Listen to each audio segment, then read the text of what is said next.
Olá, sou Emerson Silveira, antropólogo, doutor em Ciência da Religião, professor do Departamento e Programa de Pós-Graduação em Ciência da Religião da Universidade Federal de Juiz de Fora.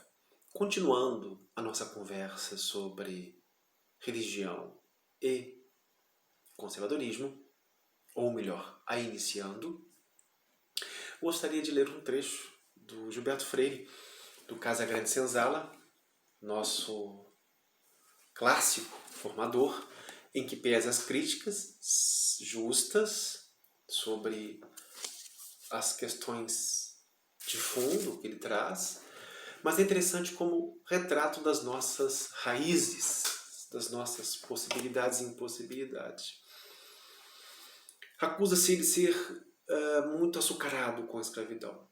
Mas eu queria ler um texto para vocês percebam o quanto o conservadorismo social que o Brasil vive atualmente, no seu ápice, ele é arraigado na própria formação da história e resultando no que temos hoje, num bolsonarismo e num bolsonarismo que encobre, atrai e se sustenta sobre militares e evangélicos, pastores e evangélicos, homens militares e homens evangélicos. Resultado da ação persistente do sadismo de conquistador sobre conquistado, de senhor sobre escravo, parece-nos o fato, ligado naturalmente à circunstância econômica da nossa formação patriarcal, da mulher ser tantas vezes no Brasil vítima inerme do domínio ou do abuso do homem. Criatura reprimida sexual e socialmente dentro da sombra do pai ou do marido. Não convém, entretanto, esquecer-se o sadismo da mulher, quando grande senhora, sobre os escravos, principalmente sobre as mulatas, com relação a estas por ciúme ou inveja sexual. E aqui, mais à frente, ele vai perceber a dominação patriarcal que se exerce sobre a mulher violentamente. Mas, ao mesmo tempo, quando essa mulher é senhora, é a iaiá, ou é assim a moça, ou seja, é uma mulher da casa grande, ela é capaz de exercer as maiores crueldades sobre as mucamas, as escravas muitas vezes belíssimas, que serviam a família e que despertavam inveja da patroa, da dona, da sim a moça. E elas eram capazes, essas mulheres patriarcalizadas, ou sob o mando patriarcal de mulheres das donas da Casa Grande, ou seja, mulheres que estavam na Casa Grande. Elas mandavam cortar seios, servir parte do corpo ao marido por conta de ciúmes das mulheres negras escravizadas que serviam nas casas dos senhores. Mas continuando. Mas esse sadismo de senhor e o correspondente masoquismo de escravo, excedendo a esfera da vida sexual e doméstica, tem feito se sentir através de nossa formação em campo mais largo, social e político. Queremos surpreender-os em nossa vida política, onde o mandonismo tem sempre encontrado vítimas em quem exercer-se com requintes às vezes sádicos, certas vezes deixando até nostalgias logo transformadas em cultos cívicos, como o do chamado Marechal de Ferro.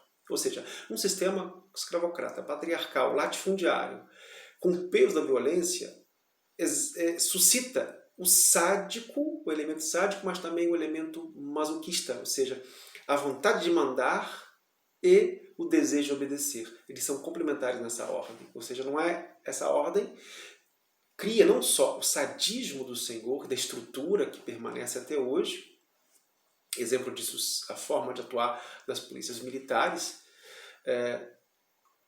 Recentemente, um policial militar, um vídeo de um policial militar pisando o pescoço de uma mulher negra de meia idade, de 50 anos, nas zonas periféricas da cidade de São Paulo. É a expressão disso, desse sadismo. Mas também tem o masoquismo. Isso é importante. e que fala do culto cívico, o Marechal de Ferro. Há também o bolsonarismo, esse culto cívico, religioso cívico, que celebra essa espécie de perversão mandonista, né, patriarcal, pseudomáscula. A nossa tradição revolucionária, liberal, demagógica, é antes aparente e limitada a focos de fácil profilaxia política. No mínimo, o grosso do que se pode chamar povo brasileiro, ele coloca entre aspas, isso é interessante, ainda goza é a pressão sobre ele de um governo másculo e corajosamente autocrático. Aqui tem uma certa crítica à forma como ele coloca os adjetivos, que leva a pensar um certo conservadorismo, né? Por um lado, mas por outro, vejam a forma como ele descreve a dominação patriarcal do sistema escravocrata latifundiário que colocou a dialética não, né? A relação entre Casa Grande e Senzala. Mesmo em sinceras expressões individuais, não de todo invulgares nessa espécie de Rússia americana, que é o Brasil, olha que interessante, né? O Brasil é uma Rússia nas Américas.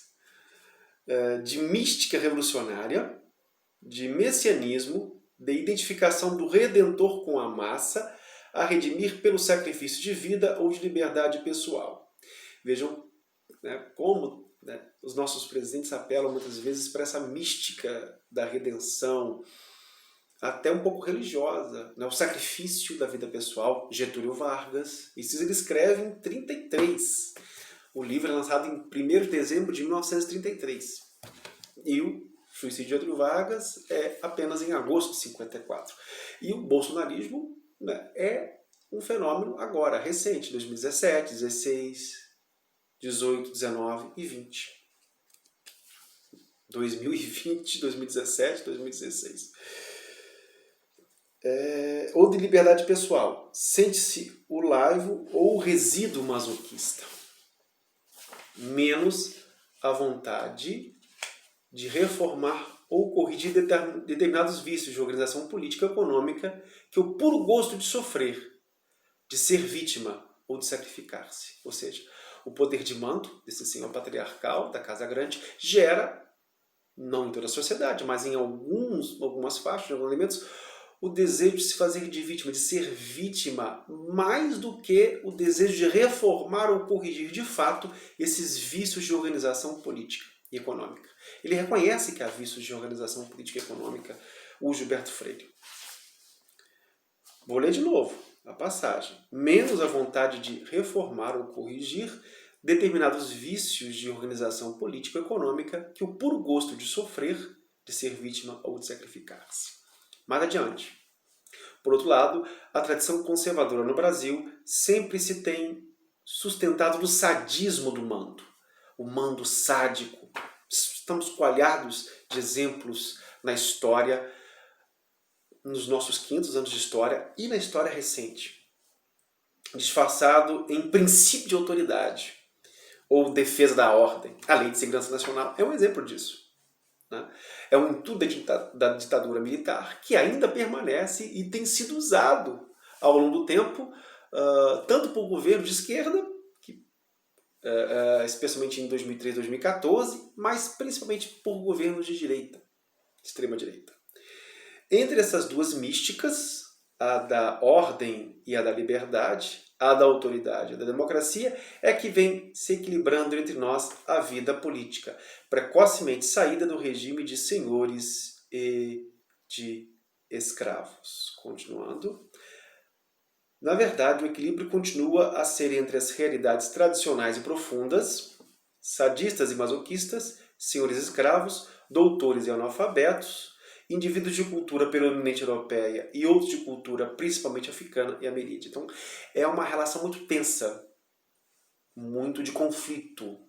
Então, algumas leituras propõem Casa Grande Senzala, especialmente Gilberto Freire, como consensualista, como chegando a um consenso, chegando a uma democracia racial, mas isso é uma leitura enviesada, um certo equívoco de leitura, porque ele reconhece a permanência dessa estrutura dual, polarizada, terrível, né, entre a Casa Grande e a senzala.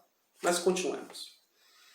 E não sem certas vantagens, as de uma dualidade não de todo prejudicial à nossa cultura e informação, enriquecida de um lado pela espontaneidade, pelo frescor de imaginação e emoção do grande número, e de outro pelo contato através das elites com a ciência, com a técnica, com o pensamento adiantado da Europa. Ou seja, há nessas tradições encarnadas do pensamento europeu que vem pela Casa Grande, é incorporado pela Casa Grande, e a cultura que vem pelas etnias africanas, indígenas e irriga a nossa sociedade, há elementos que transcendem essas elites e que dialogam e que irrigam a nossa sociedade. De um lado, o frescor, a imaginação, e de outro lado, a ciência e o rigor europeus.